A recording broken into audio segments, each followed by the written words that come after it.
e peço também que, se possível, retirem as baterias.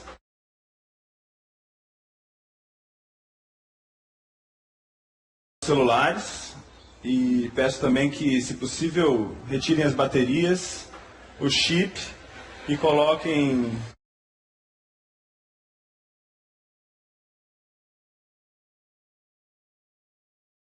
ímpeto oficial de coletar tudo, que é como foi chamada internamente a política de armazenamento insano de dados, de cruzamento de dados, de pessoas comuns como nós, e se infiltrando em empresas de internet, no Google, na Apple, Facebook.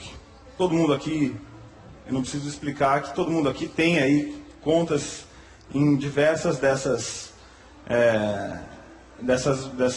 empresas de tecnologia.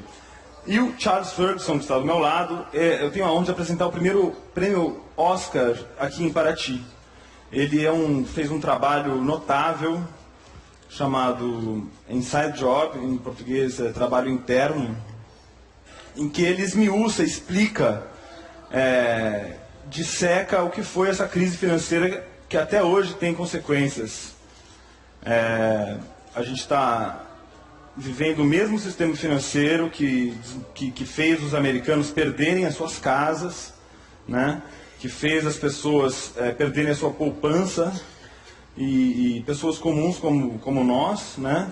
Então essa mesa traz aqui uma conversa sobre espionagem, sobre imperialismo, sobre mercado financeiro, mas também sobre a nossa vida diária, sobre o cotidiano, sobre as ameaças que existem às nossas liberdades, à nossa privacidade, ao nosso patrimônio, que está sob custódia de instituições financeiras. Então eu vou começar pedindo para os autores fazerem uma breve explanação dos projetos que o trazem aqui a Paraty, e também falar dos desdobramentos recentes. Eu vou pedir até para o Glenn Greenwald começar, porque ontem mesmo tivemos mais um desdobramento dessa cobertura que rendeu a ele e aos jornais onde ele publicou a cobertura, o prêmio Pulitzer, o mais importante do jornalismo, que foi dado à reportagem que ele publicou no jornal The Guardian. Ele também no Brasil ganhou o ESSO, junto com o jornal o Globo, e ganhou o Polk nos Estados Unidos, a ocasião em que ele voltou pela primeira vez aos Estados Unidos depois de ter feito essas denúncias. Mas ontem o Obama fez uma confissão, não é? O que foi que o Obama disse? E eu queria que você explicasse então para a gente o que é essa grande reportagem que você... Hi, first of all, hello everybody. Yesterday Obama was asked about a scandal in the United States. There is an investigation that the American Senate is conducting into the CIA's use of torture over the last 10 years, and they've been investigating torture, American torture, around the world for 2 or 3 years now. And the CIA is very worried about what this investigation will reveal, because the CIA essentially committed very serious war crimes of the kind that the United States has demanded other countries and other agencies be punished for many years. And in order to find out what the Senate was doing, the CIA actually spied on the Senate's investigation. They invaded the computers that they were using. They read the emails back and forth between the Senate investigators. And when the accusation that the CIA did this was first revealed, the head of the CIA, who is President Obama's one of his closest advisors, he used to work in the White House, and he's now the head of the CIA, John Brennan, he publicly denied that the CIA did this. And in fact, they even filed a criminal investigation against people in the Senate, claiming that they had maligned them and had made false claims. And this week, it turned out there was an investigation done within the CIA into these allegations, and the CIA investigators themselves concluded that, in fact, the CIA had invaded the computer networks of the Senate and had spied on the investigation. And so it turned out the CIA director lied. The CIA really did spy on the Senate, which is an extraordinary threat to just democracy. And so Obama had to address this, and he addressed it by saying that he still has the full confidence of the director of the CIA, because apparently President Obama is not bothered by spying on the Senate and then lying to the public about it. But he had to also address the investigation itself. And one of the things he said was, he admitted, I think for the first time when he was president, he said we tortured some folks. That was his exact quote. So it was significant because it was an admission by the American president that the United States actually did torture people. But it was also significant because of the way he phrased it. We tortured some folks. It's very casual way of admitting to the most serious war crime a country can do. And he then went on to say, oh, but you have to understand the people who did the torturing were under a lot of pressure. They had a lot of fear about terrorism, and so we really shouldn't judge them sanctimoniously, as though, yeah, they tortured, but, they were good people, just good people who tortured. And, this really underscores, I think, President Obama's last 6 years in office, which is he says nice, pretty words to people, but at the same time, the policies that underlie American imperialism and the mindset that underlies it, which is we as Americans are the most powerful, and therefore we can do whatever we want in the world. We can invade other countries and destroy them. We can decide people should die and send drones over to them. We can spy on the entire world, and we can even torture them without any consequences, is something that he very much believes in. And I think those comments yesterday indicated that. Obrigado.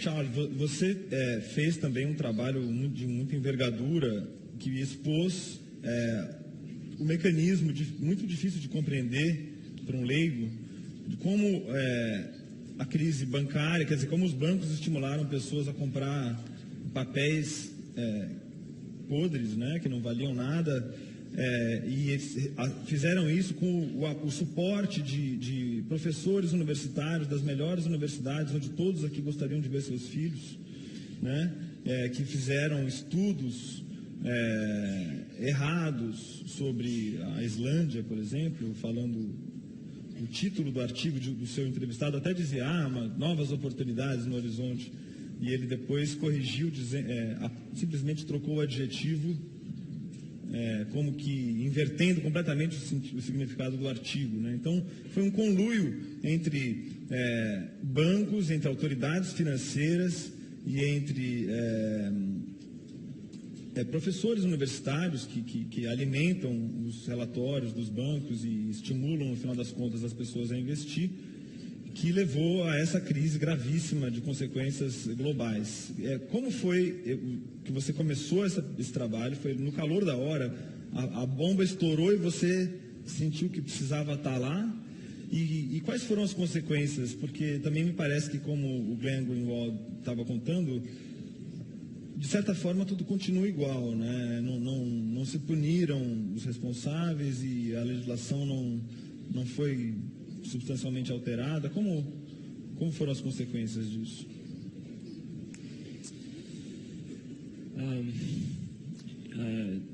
This has been an extraordinary journey for me, working on these issues. I actually started life, I don't know whether you'll regard this as something of which I should be deeply ashamed, or I actually started my adult life as a member of the establishment.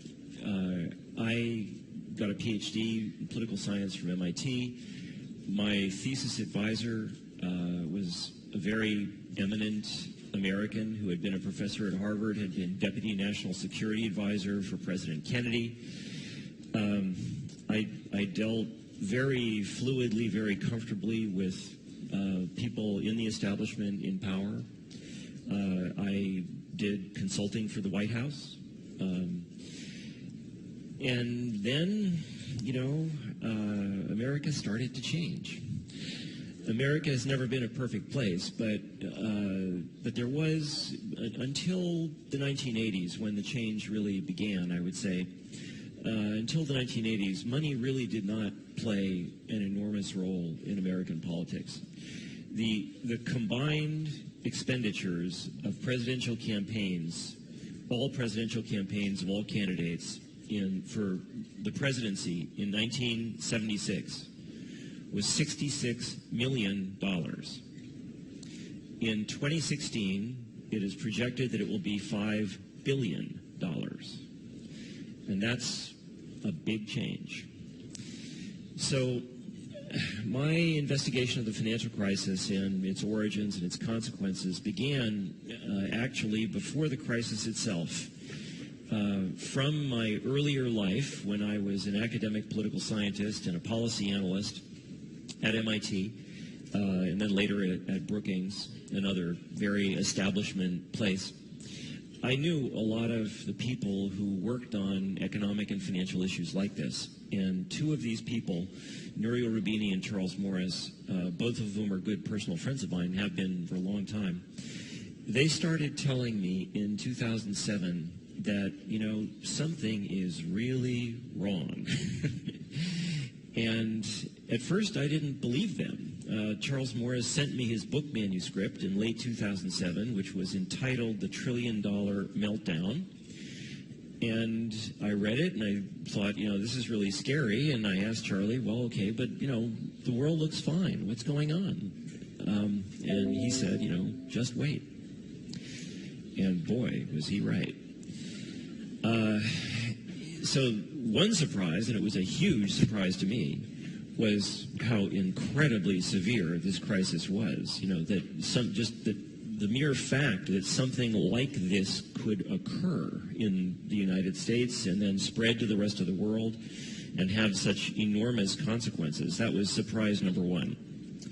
Surprise number two was that this was not an accident, it was not a mistake, it was a crime. So if somebody had told me, and nobody did tell me, if somebody had told me in 2008 that on a massive scale, hundreds of billions of dollars, American investment banks were creating securities and selling them, designing them to fail with the intent of profiting by betting on their failure, I would have said, no, that's illegal. People don't do that in the United States. It would not be permitted. Well, it turns out it is illegal. It actually is not in principle illegal to do what I just described, but what is illegal is to lie about it.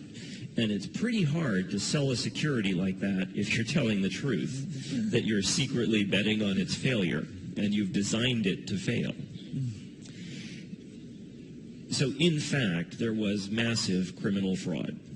And I had a sense that it had to be true when I made the film. And then in the 2 or 3 years after I made the film, a lot of more information came out. People started talking. There were some lawsuits. There was additional journalism. And now we know that it was a massive criminal fraud. And there have been 0 prosecutions. 0.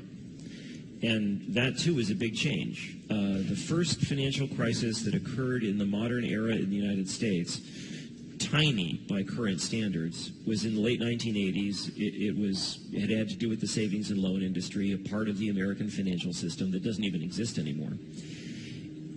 And in the wake of that crisis, several thousand people were put in jail.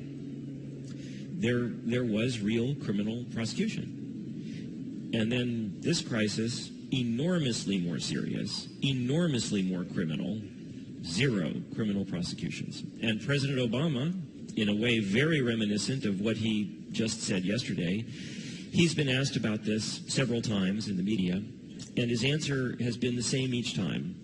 Well, a lot of bad things occurred, but it turns out that even though they were very bad, they probably weren't criminal, and so there's nothing we can do about it. Well, President Obama went to Harvard Law School, And he's no dummy, so he knows that he's lying. There's no doubt whatsoever. He knows he's lying. And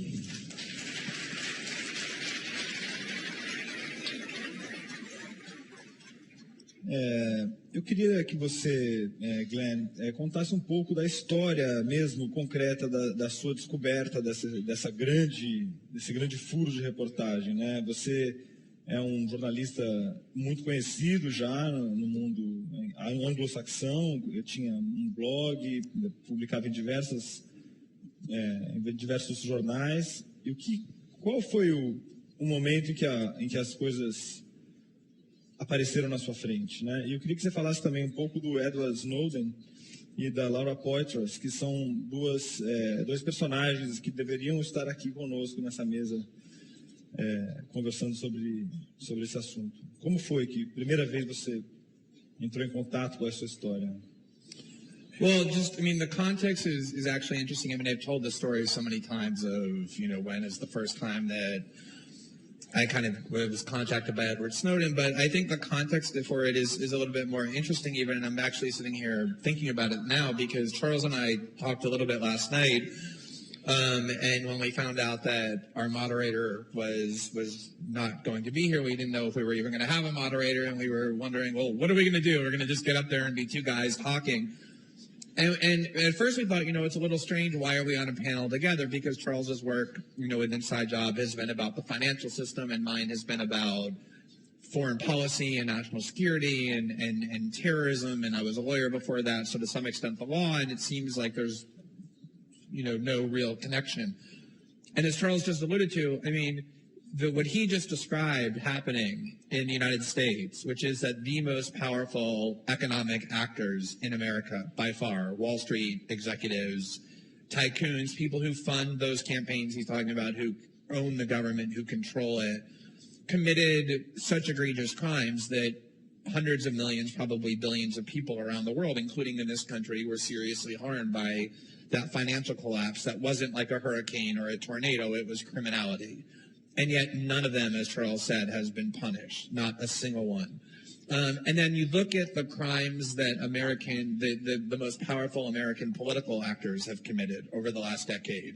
Not just torture, but invading and destroying a country of 26 million people based on utter lies told to the world, or kidnapping and rendering people who have been charged with no crimes to the worst human rights abusers to be tortured, or putting people in cages in the middle of an ocean thousands of miles away from their home for more than a decade now without any due process, charging them with a crime, spying on the world. You look at all of these crimes and none of those people have been punished as well, even though there's a treaty that virtually every country on the earth is a party to, called the Convention Against Torture, that says any country that finds within it people who have tortured other people are required to prosecute them, and there is no defense. And we've prosecuted none of our torturers, the United States hasn't, or any of those other crimes. And so on the one hand, you see the most powerful people in the most powerful country in the world committing the most extreme crimes, literally, that harm hundreds of millions, if not billions of people around the world, paying no consequences whatsoever. And so then you could say, well, maybe that's just because the United States sort of is a lenient place when it comes to criminals. They don't like to punish criminals. The reality, though, is exactly the opposite. The United States imprisons more of its citizens by far than any other country in the world, not just proportionally, but in absolute numbers. Even though China and India have many times more of the population than the United States, there are more people in American prisons than any other country in the world. In fact, the United States is only 5% of the world's population. This is an amazing statistic. The United States is 5% of the world's population. 5% of the people on the globe are American, and yet 25% of all people in prison in the world are imprisoned in the United States. And so at the very same time that we have invested the most powerful people in our country with the right to commit the worst crimes with no punishment of any sort, at the very same time we imprison more of our ordinary powerless citizens for trivial crimes, for things that in a lot of other countries they're not even punished for longer jail terms under harsher prison conditions. And that is the definition of an inherently corrupt society, where how you're treated is determined not by what you do, but by who you are and how much power you have. It is a complete subversion of the rule of law. And so when you look at somebody like Edward Snowden, and you think to yourself, why would somebody like him, who is 29 years old and has an excellent career and makes a lot of money and has a girlfriend who he loves and who loves him and a family who supports him, why would he do something seemingly so extreme and so radical, like take many tens of thousands of documents that are marked top secret from his own government and give them to journalists to disclose? The answer, an important part of that answer, is because he looked at all the things that we've just talked about and said, I think this system has become grossly corrupt. It is out of control, acting without limits, harming people at will, without any consequences. And I, as a human being, feel compelled to do something about this because I don't want to live the rest of my life knowing that I could have done something about it and failed to do so. And the fact that he sought out people like me and Laura Poitras rather than going to the New York Times or established journalistic outlets is reflective of the fact that in the United States, our largest media outlets have become part of that system, have endorsed it and have enabled it. If you look at the American attack on Iraq, you can't understand why it happened without realizing that every day our biggest news outlets like the New York Times and NBC News and the Washington Post published one article after the next, bolstering these lies and endorsing them and failing to investigate them. And so I think what you're seeing, not just with Edward Snowden, but Chelsea Manning and a lot of other people who are starting to engage in more radical dissent, is this realization that the system is fundamentally corrupt. And it's important because it happens to be the most powerful country on earth still, and that corruption harms huge numbers of people. And the institutions that are supposed to exist to fight against it, the Justice Department, the Congress, the media, the courts, are controlled by the very same factions that are engaging in this corruption and therefore are completely incapable or unwilling to act to stop it. And that's why somebody like Edward Snowden feels motivated to take more radical action. I think it's a reflection of the fact that there is systemic failure on the part of American institutions.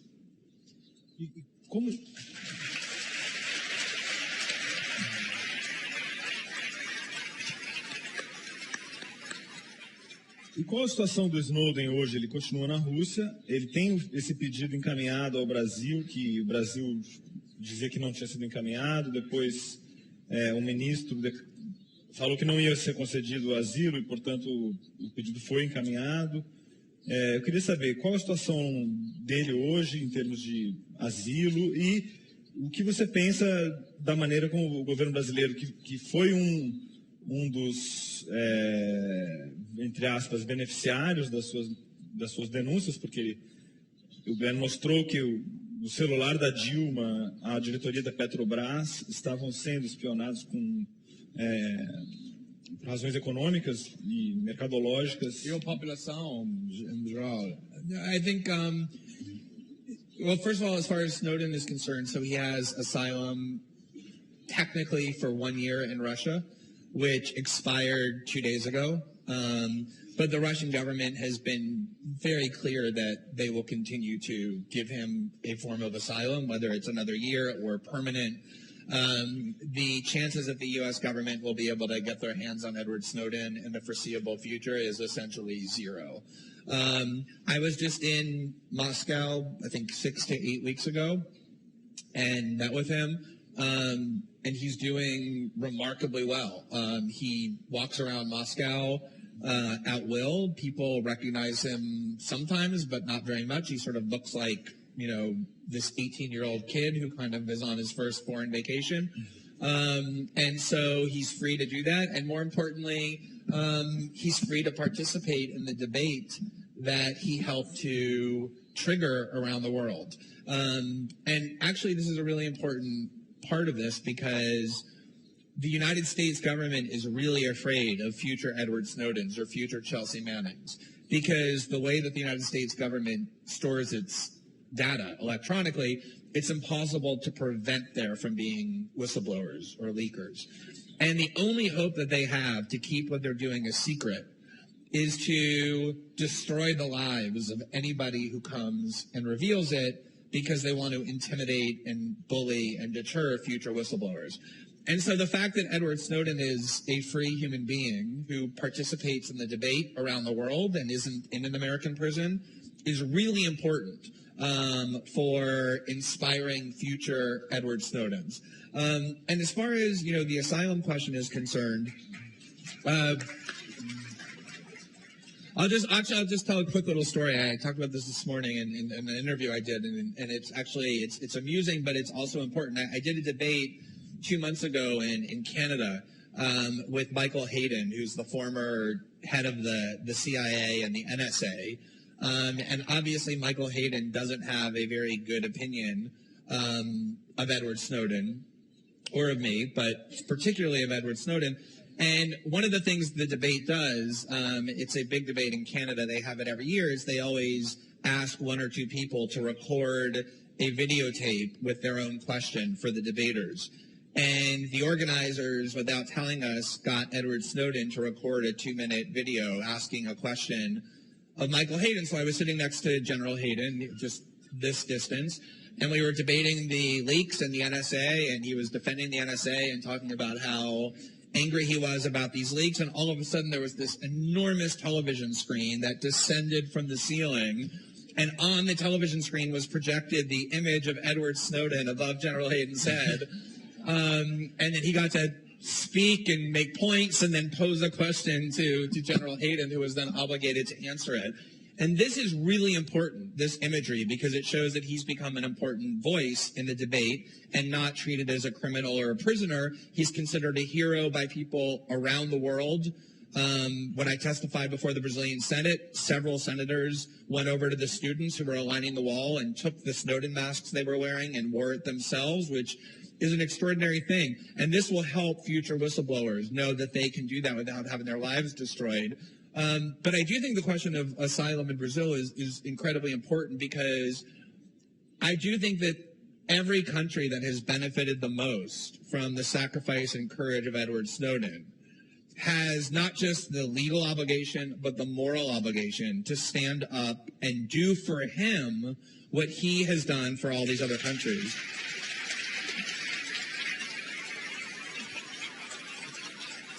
And, I mean, it is an interesting debate because everybody knows that both the German government and the Brazilian government benefited greatly from his revelations. It isn't just the spying on Dilma's cell phone or Petrobras or the Ministry of Mines and Energy, but the 2 billion calls and emails and the data from it that the United States collects every day or every month from the Brazilian telecommunication system. The Brazilian government is now able to think about how to develop technologies to protect against that. So the only conceivable reason why the Brazilian government or the German government would refuse to give asylum to Edward Snowden is because they're more afraid of alienating the United States than they are defending the basic rights of this human being who sacrificed so much. And that, I think, is the ongoing debate, and that will be the test.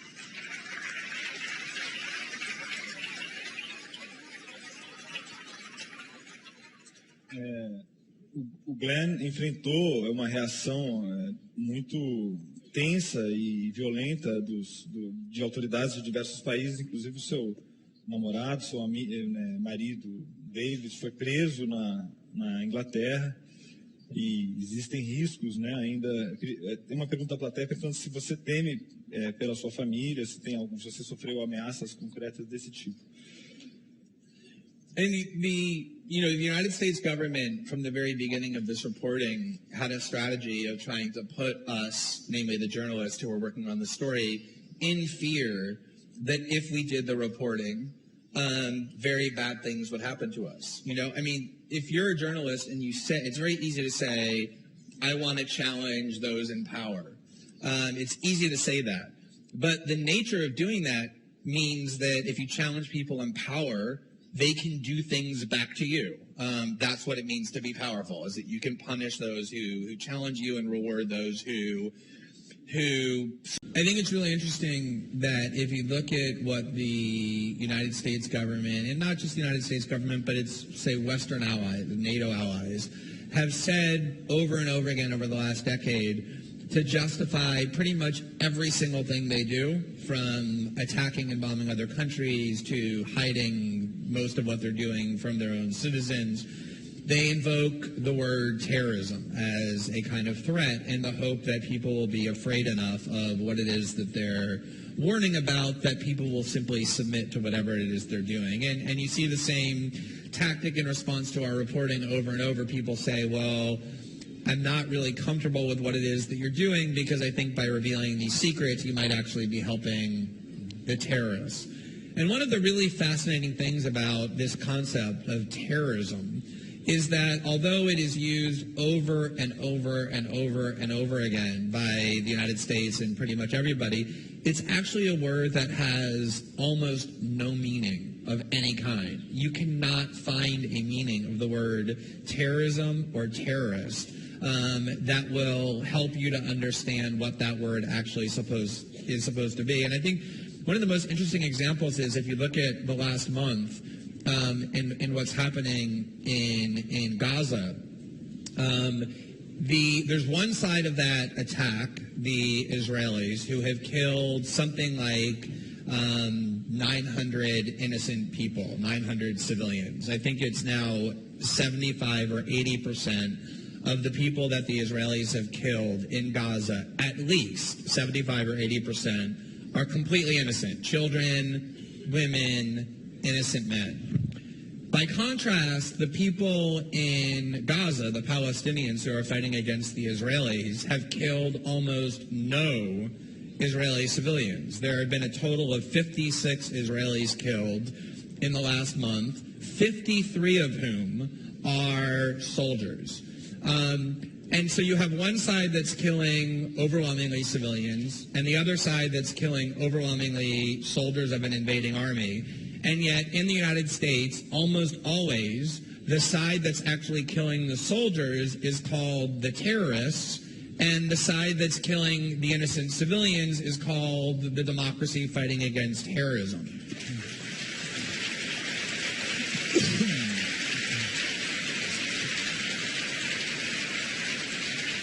And, you know, when you see that, you realize just how little meaning the word terrorism has. Or if you look at what the United States did in Iraq, the same thing. The strategy that we were told as Americans our government was going to use was called shock and awe, meaning we were going to invade Iraq and show them such an overwhelming amount of violence that they would be terrorized into full submission.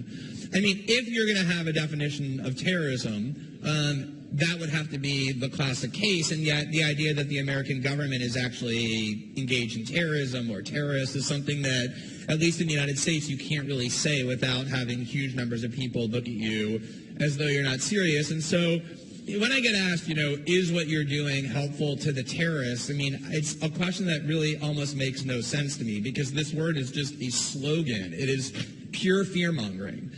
It's not an actual word that serious people should treat as though it's an objective concept. The other thing I would say is, you know, one of the really interesting parts of the last year has been the way in which we have revealed these documents. I think it's pretty known that we have many, many, many tens of thousands of top secret documents from the United States government. The U.S. government says the number is 1.7 million, although they just made that number up. They actually have no idea how many documents Edward Snowden took or how many he gave me, but it's certainly a huge number. And over the last year, we have published a relatively small percentage of those documents. And the reason that we've done that is because the U.S. government got very lucky that the person who took all of their documents is actually an extremely cautious and even kind of a conservative whistleblower. I know it's ironic to think about somebody who takes tens of thousands or more of top secret documents from a government, downloads them all and gives them to journalists as being conservative and careful, but he actually is. And he insisted that we be very, very meticulous in only publishing the documents that people around the world need to know in order to have a meaningful debate and a democratic decision-making process to decide whether they want to live in a world where the U.S. government and its allies can turn the internet into a massive realm of surveillance, but not publish things that could destroy those systems unilaterally or which could put innocent lives at risk. And we actually have been so careful that a lot of my supporters and allies for a long time, like WikiLeaks and other people, have actually been kind of critical that we haven't published more documents. And between the people who accuse us of publishing recklessly and saying we've published so many secrets and we're helping the terrorists, or the people who on the other side who get a lot less attention but who say we actually haven't published enough, I think the people who say we haven't published enough actually have a much more valid criticism. And when I stay up at night worried about the work we've done and the work we're continuing to do, I think much, much more about how to release more documents than I do thinking about, oh, did we release too much and help the terrorists?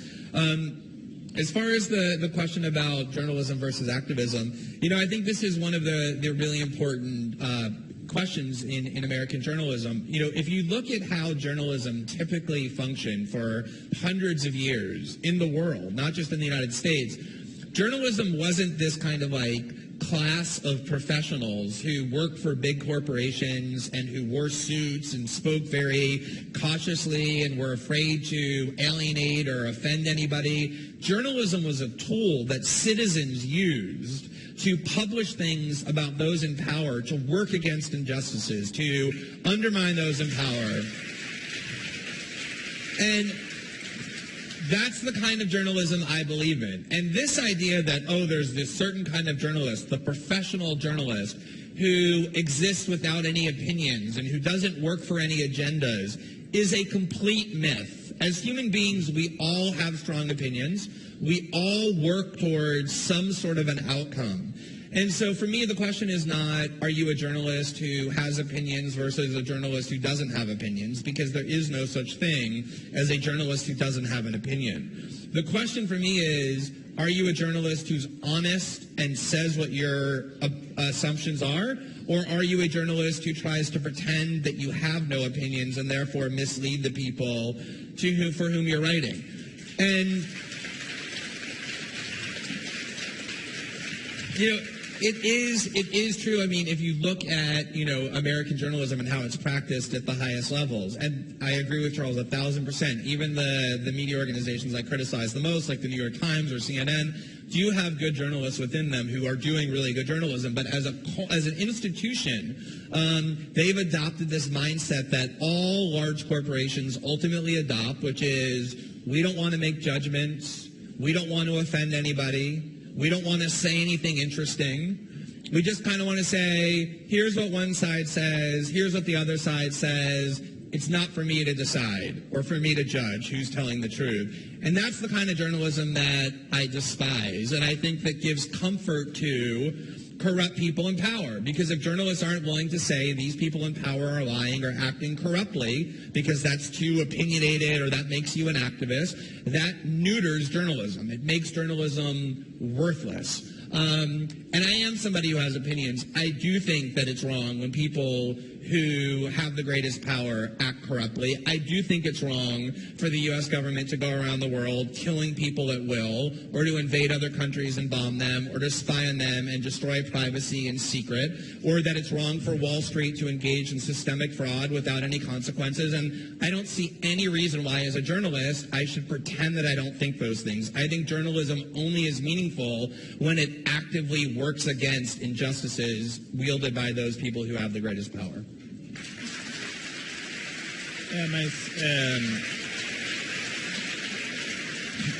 Me parece também que do ponto de vista legal, você ser considerado jornalista te traz proteções que um ativista, entre aspas, não teria, né? Você acha que teve essa intenção também em te expor aí a eventuais punições da parte dos jornalistas mesmo, de te classificar como um ativista para que, portanto, não fosse protegido pelas leis que protegem o jornalismo?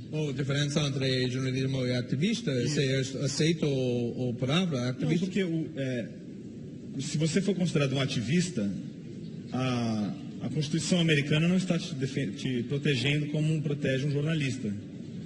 Por exemplo, você não é obrigado a revelar suas fontes. Sim. Você vê isso, uma intenção em tentar te desqualificar como jornalista? I think the problem is I think that all journalism is a form of activism. So if you look at, for example, what American media outlets did in the run-up to the Iraq War, publishing everything the government said under the guise of, well, we're just here to report, they pretended they weren't being activists, but they were actually working very hard to convince Americans to support the war in Iraq. Or one of the things that was a big controversy in the American media was the U.S. government engaged, as everybody knows, and as President Obama admitted yesterday, in torture. They used interrogation techniques that clearly were torture. And these techniques were always called torture by American media outlets when they were done by other governments. So if the Japanese waterboarded, the New York Times would say the Japanese tortured. Or if North Koreans put people in stress positions and purposely made them cold and did not deprive them of sleep, CNN would say the North Koreans are torturing people, or Iran is doing the same thing. The minute, though, the United States started doing it, the American media outlets stopped calling it torture. And the reason they stopped calling it torture was because they said, well, the Bush administration says that this isn't torture. And some people say it's torture, other people say it's not torture. Who are we as journalists to decide whether or not this is really torture? So we're just going to call it harsh interrogation techniques because we're neutral. And although this is claimed as neutrality, in the United States was much, much worse during the civil rights movement of the 1950s and 60s, much, much worse during the Vietnam War, and yet those protests grew. In fact, police repression made them grow even bigger and more angry and more important. So no, I think that the fundamental reason, unfortunately, is the state of American society and the way that people feel about the political system.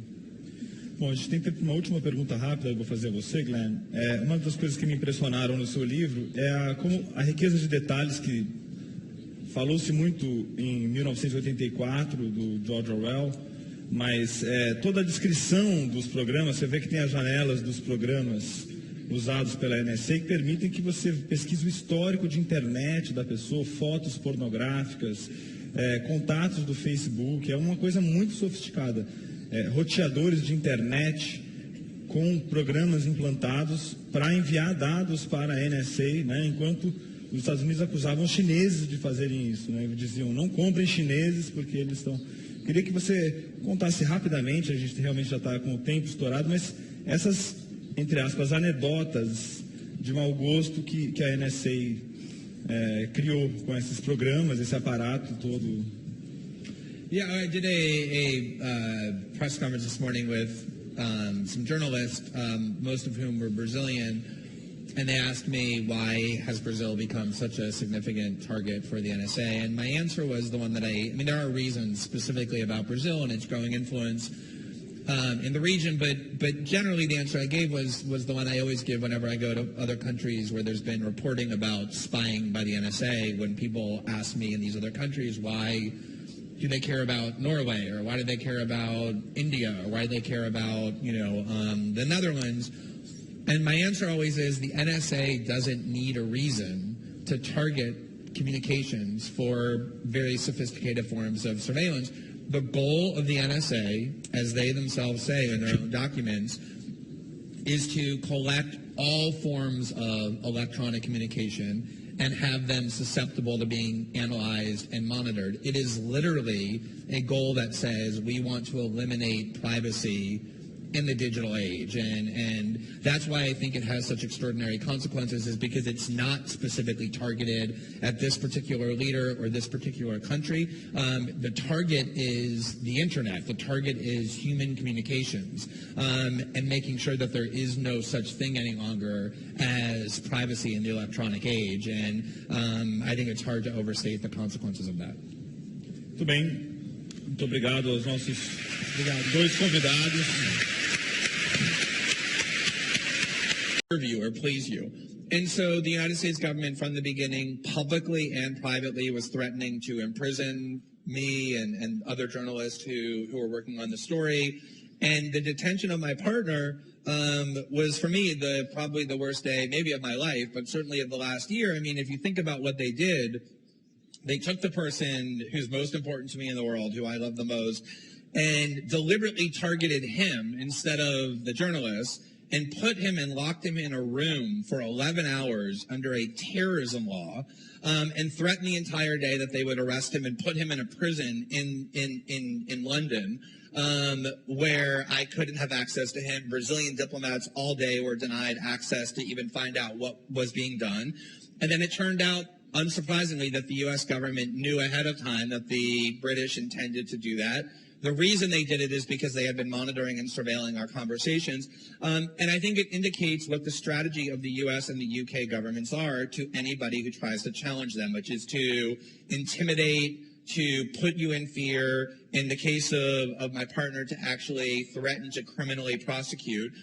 There are actually, though, a lot of journalists who work with much less visibility than this story, who are confronted with far worse threats and greater dangers all the time. One of the great things about the last year is I've had the opportunity to get to know a lot of journalists who do this kind of work, and this is how people in power try and respond to those who challenge them.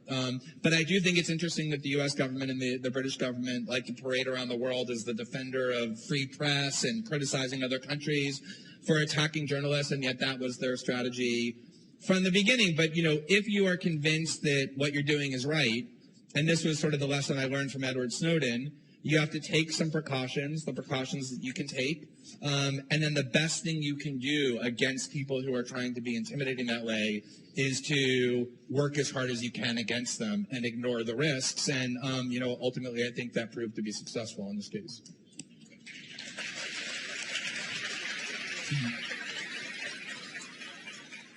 Charles, eu queria falar com você sobre o fato de você ter ganhado o Oscar, que você segundo, se não me engano, foi com o seu segundo filme, Trabalho Interno, simplesmente ganhou o Oscar, o maior prêmio da área, é o Oscar de documentário. E o filme foi transformado depois em livro, numa versão aumentada, que é o Sequestro da América, como as corporações financeiras corromperam os Estados Unidos.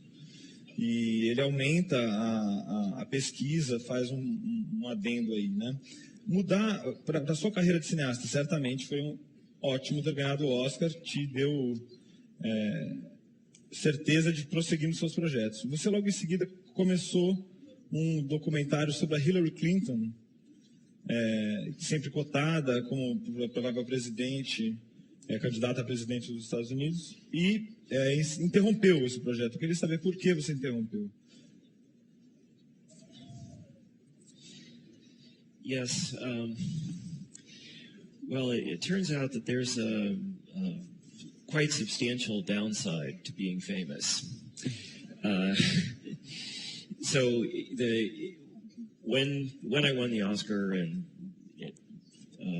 made the speech that I made on television, I pointed out when I got the Oscar, I pointed out that there had been no criminal prosecutions and said that was wrong. And so everybody knew my face and my work, and so and the good side of that is that I've been offered a lot of very interesting work, and including the film that I'm now making, which is about climate change and sustainability and energy globally, very ambitious film.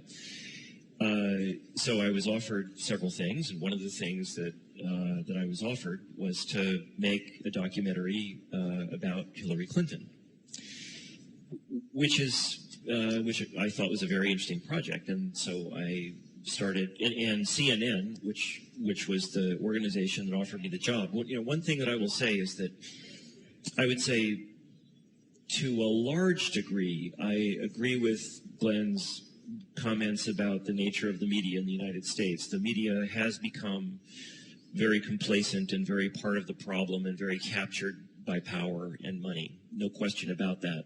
But not completely. There are still, even in large companies that are owned by conglomerates, there are still organizations and people that try to do serious, good, critical, honest work. And so CNN, which is a very establishment channel, offered to fund on very generous terms my making a documentary about Hillary Clinton. And they gave me final cut. They gave me complete editorial control over the film. And everybody was very nice and very supportive, including even after, as we say in the United States, the shit hit the fan. So Hillary Clinton has, and the Clintons, the Clinton family, they have a well-developed intelligence apparatus. And the day that the contract was signed, I got a phone call from Hillary Clinton's press secretary saying, "Mr. Ferguson, we understand you're making a film."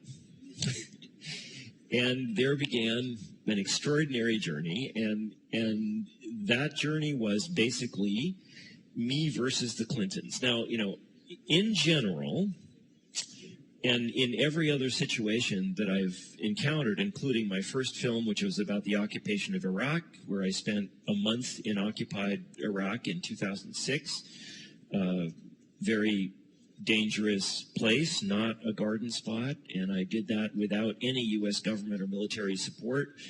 I hired at my own expense. I spent $250,000 on my personal security and the security of my film team.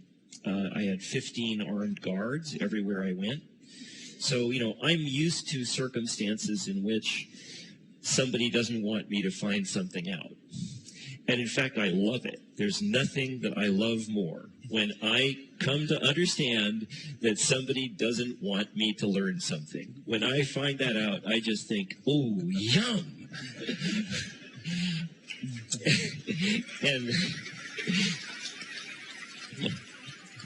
it's so, sometimes making these films, even in the grimmest of circumstances, and believe me, Iraq was very grim, even in the grimmest of circumstances, it can be very interesting and very enjoyable, and I usually find out what I want to know.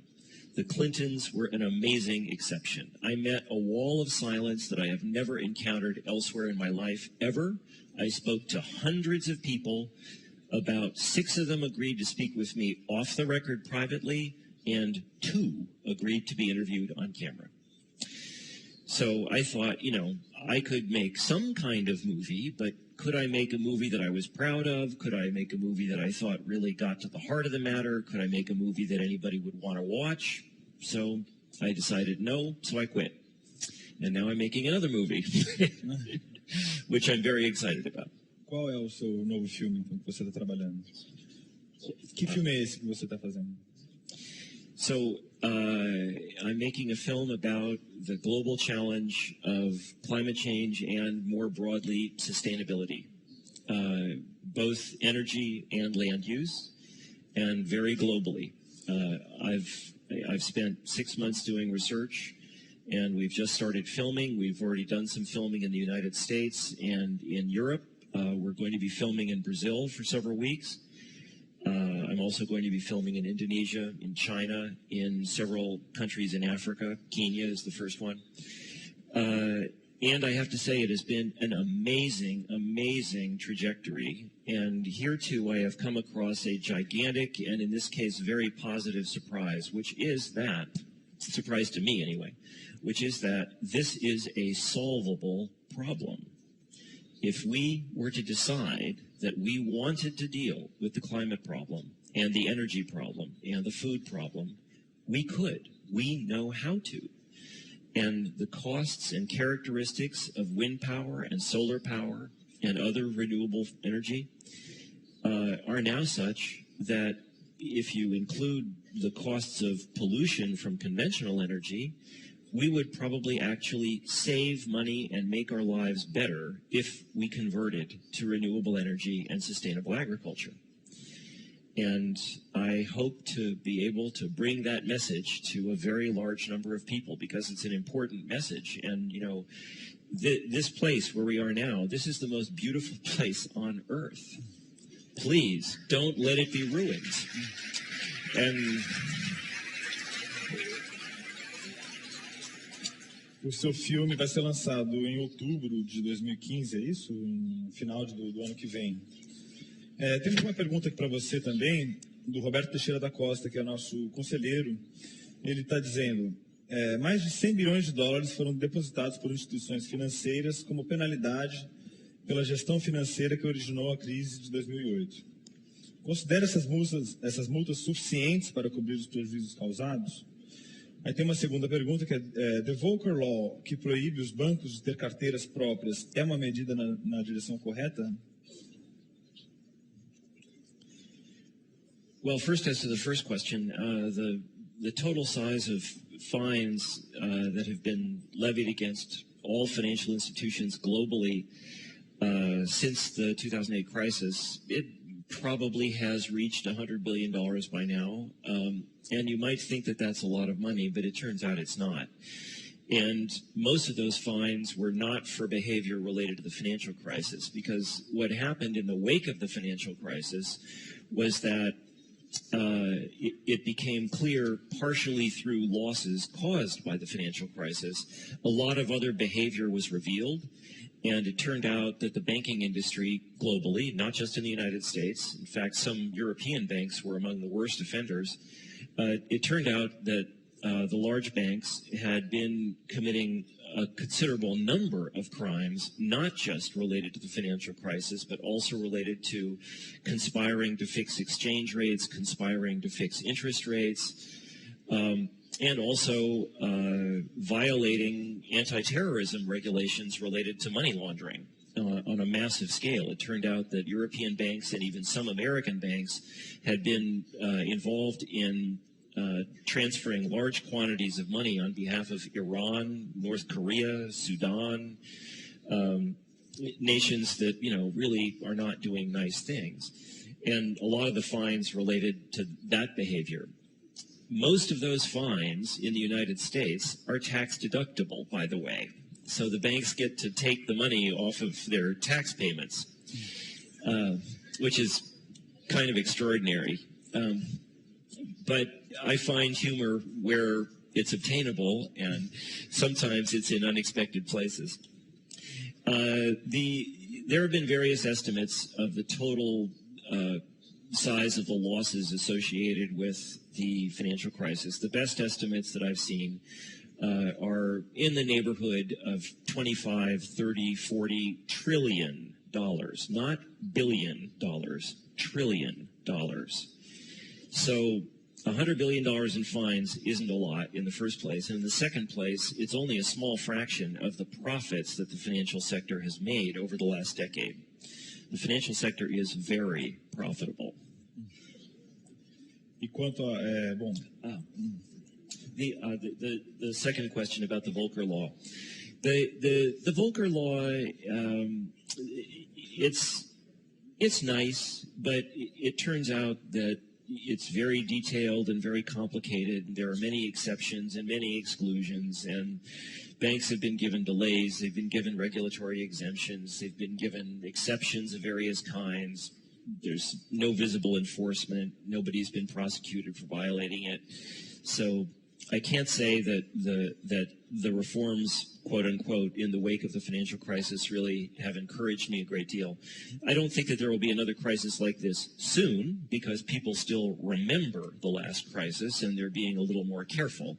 So it'll be another decade before people kind of forget and the bankers invent something new, and but we could face another problem like this again in the future.